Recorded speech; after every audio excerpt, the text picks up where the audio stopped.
Hello বন্ধুরা, আমার ছোট মিনি ব্লগসে সবাইকে ওয়েলকাম জানিয়ে আজ আমি ভিডিওটি শুরু করলাম। দেখো, ফার্স্টেই আছে বিদ্যাসাগর সেতু, অনেক সুন্দর। আমি গিয়েছিলাম, সেটাও আমি তোমাদের সাথে শেয়ার করব। তারপর যেতে যেতে একটু ট্রাফিকের জন্য গাড়িটা থেমেছিল। থামার পর দেখো কি সুন্দর বানিয়ে রেখেছে। এগুলো কোথাও অর্ডার ছিল হয়তো, কি সুন্দর সুন্দর বানিয়ে রেখেছে। তারপর আমরা দীঘায় পৌঁছোতে প্রায় 3টে বেজে গেছিলো, কারণ এখান বাস তোমার হাওড়া থেকে বাস অনেক লেটে ছেড়েছিল। তারপর আমরা পৌঁছে গেছি 3টের সময়। দেখো, তখনও কিন্তু মানুষ আছে, কারণ 12টা অবধি জলের স্রোত অনেক বেশি থাকে।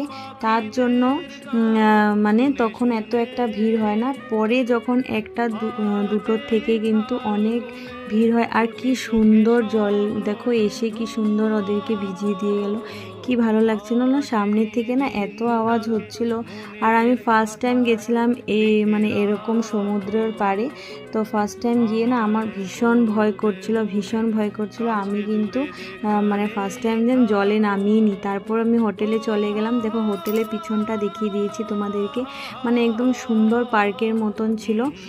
সবাই বসে কিন্তু গল্প করতে পারবে, ভিডিও বানালে তো মাই গড, সুন্দর সুন্দর গ্রিন ছিল, পুরো গ্রিন। তারপর আমরা লাঞ্চ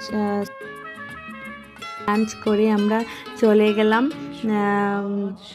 সমুদ্রের পাড়ে গিয়ে কিছু ছোট রিলস বানিয়ে নিলাম। ফার্স্টে আমি নামবো না বলছিলাম, তারপর বলছে কিছু হবে না, এত মানুষ আছে, কিছু হবে না বলছিল। তারপর আমি নেবেই তো অল্প ভিডিও বানিয়ে নিয়েছি, তোমাদের সাথে তো শেয়ার করলামই আমার রিলস ভিডিওগুলো।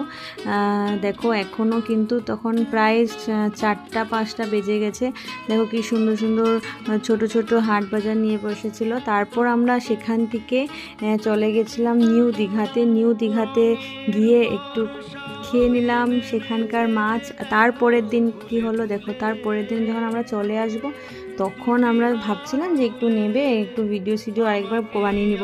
নামতে দেয়নি, অনেক জলের স্রোত ছিল। বাস, আশা করছি তোমাদের ভিডিওটি ভালো লেগেছে। Thank you.